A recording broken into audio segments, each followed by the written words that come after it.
大家好，我是 Tony。我现在在我家附近的虎山自然步道，今天在这边继续 Tony 开讲。不过我今天不是要介绍诸子百家，今天是要分享一个社会学的概念——典范 （paradigm）。这个概念是一个很有用的概念，可以让我们客观理性的来分析社会思想的冲突。那什么是典范呢？在现代科学史，这个概念是哲学家托马斯·库恩在《科学革命之结构》这本书里面提出来的概念。简单来说，什么是科学？就是一套学术界公认的标准及共识，只要符合这个标准，那就是科学；不符合这个标准，就不是科学。而这个公认的标准，就是所谓的典范 （paradigm）。所以，如果一个人的学说不符合这个典范，那就会被认为是异端邪说，是会被群起攻击的。所以，典范的概念就恰似圣经，在当时的时代是很难被挑战的，除非陆续出现了很多的例外，来证实这个典范是有误或是不适当。那么，经过一番激烈的斗争或争辩，那最后发生革命，就建立了新的典范，然后旧的典范就会被抛弃。举例来说，在中世纪的时候，地球中心论是一个典范。那这个典范后来被太阳中心论给取代了，但是这个典范的转移过程就经历了非常激烈的破坏、争辩，然后才产生科学革命，新的典范取代了旧的典范。地球中心论这个典范，哥白尼在1543年他死前的时候出版了《天体运行论》，揭开了科学革命的序幕。那从旧典范到新典范，当然不是顺利的度过，因为这个新典范违反了当时公认的标准，所以被视为是异端邪说。当时意大利哲学家焦尔达诺·布鲁诺，他因为支持哥白尼的理论，而于1600年被宗教裁判所以异端罪名判处火刑，在罗马的鲜花广场当众被烧死。而有近代物理学之父的伽利略，因为支持哥白尼的学说，而在1632年被召唤到罗马接受教廷审问。最后法庭判决伽利略有强烈的异端嫌疑，他声称太阳是宇宙的中心，与神圣的经文相悖，所以他必须发誓要放弃、诅咒并厌弃这种观点，他的著作将被查禁。所以当时伽利略为了保住性命，他只好宣誓放弃地球是绕着太阳运转这样的一个观点。不过据说他当时自己喃喃自语地说：“可是地球依然是这样在转啊。”那如果到了今天，你随便问一个小学高年级的学生，他都会告诉你地球是绕着太阳在运转的，那也没有人会去质疑他，因为这一个新的典范已经建立了。只要是新典范建立，旧典范被扬弃，就不会有新旧典范之间的冲突与争辩了。如果我们将科学革命、典范转移这种概念应用于社会科学，那就是一个很实用的分析工具。举例来说，我在40几年前在大学的时候有修过一门社会问题 （Social Problem）。这本外文书里面就有提到当时社会的各种问题。有一章是属于偏差行为。那什么是社会偏差行为？就例如像犯罪、药瘾，然后还有当时的同性恋也被认为是社会偏差行为，是需要被社会矫正的。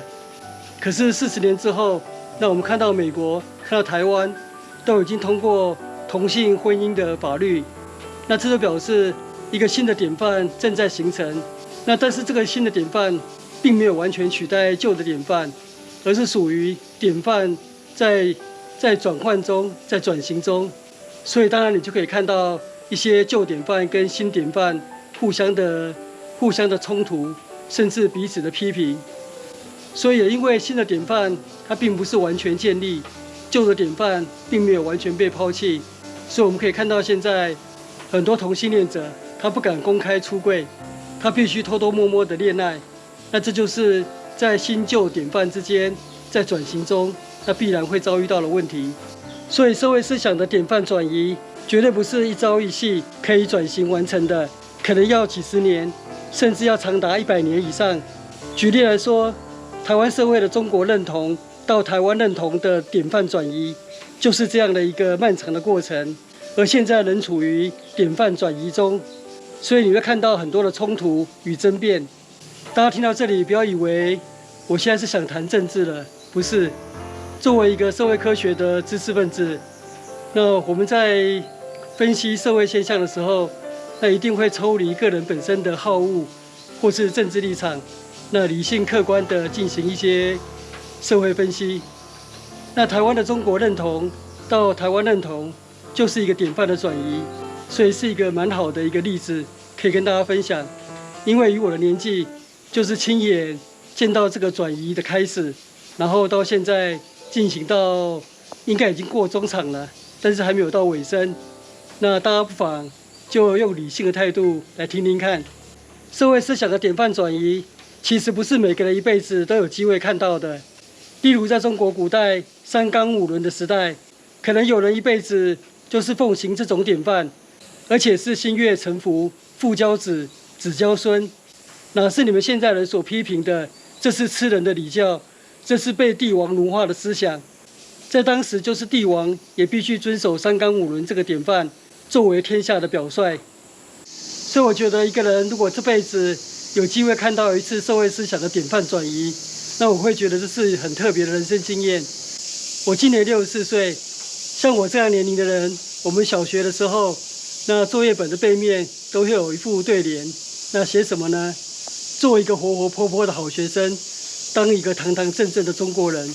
我们就是被教导要成为一个堂堂正正的中国人。所以在那个时代，假设有一个政府官员，那他有一些台湾意识显露出来的话，那么他在议会质询的时候，可能会被议员很强烈的质疑：你是不是一个中国人？你是不是一个中国人？那这位官员在议会上就会非常的紧张的解释说：我当然是一个中国人，因为如果他被怀疑是具有台湾意识，那被扩大解读为具有台独思想的话，在那个年代，这是可能会触犯叛乱罪的。那现在呢，你当然看不到这样的场景，你会看到的场景是政府官员被议员质询：你是不是台湾人？你爱不爱台湾？然后官员要很努力的解释说：我当然爱台湾。那这就是典范的转移。所以当年的台湾，当然是中国认同的典范当道。即使中华民国被联合国驱逐，这个典范在很长的一段时间都居于优势。举例来说，1985年我24岁的时候，当时龙应台写了一篇很有名的文章，那篇名就叫做《中国人，你为什么不生气》？那批评了台湾当时的一些社会风气。如果是在今天有人写了同样内容的文章，这样的标题可能会被大家哈哈大笑。台湾人不守规矩，应该是台湾人要生气才对啊。那你为什么中国人要生气？我举这个例子，只是告诉大家，在1985年的时候，中国认同这样的一个典范还是占优势。所以这样的文章、这样的标题，不会有人会质疑说，那你写的明明是台湾人不守规矩的行为，中国人为什么要生气呢？到了后来，当然台湾认同的典范渐渐的占据优势。那这后来的发展，大家都知道，我就不多做介绍了。那我今天分享这样一个典范的概念，就是希望大家在分析一些社会现象的时候，能够有一些学问或是学理做依据。那不要看到台湾社会这样的认同问题吵得不可开交，那动辄有一些评论：哦，你们这些人就是不爱台湾，那你们滚回中国去好了。或是说，你们这些人就是背祖忘宗，忘了自己是炎黄子孙。那这样的言论，在我看起来，就像是泼妇骂街，或是泼妇骂街，是一种纯民粹式的评论，那没有任何的养分。那如果你今天学到这样的概念，那你在分析这个现象的时候，那你会告诉别人说，台湾社会这种内部的冲突，是因为从旧的典范到新的典范转移过程中难以避免的阵痛或是冲突。那我们应该更有耐心，以宽容、包容的心态来面对这些冲突。那你这样讲，就是不带个人情绪跟仇恨，而是有学理依据的一种理性中道的分析了。那这样才是一个比较健康的一个态度。而当你有典范这样的概念的时候，你就不会认为台湾内部这样的思想冲突是一边是好人，一边是坏人。那其实不是，就是各自抱持的不同的典范而已。那我今天的同理开讲就在这边结束，谢谢收看，我们下次见，拜拜。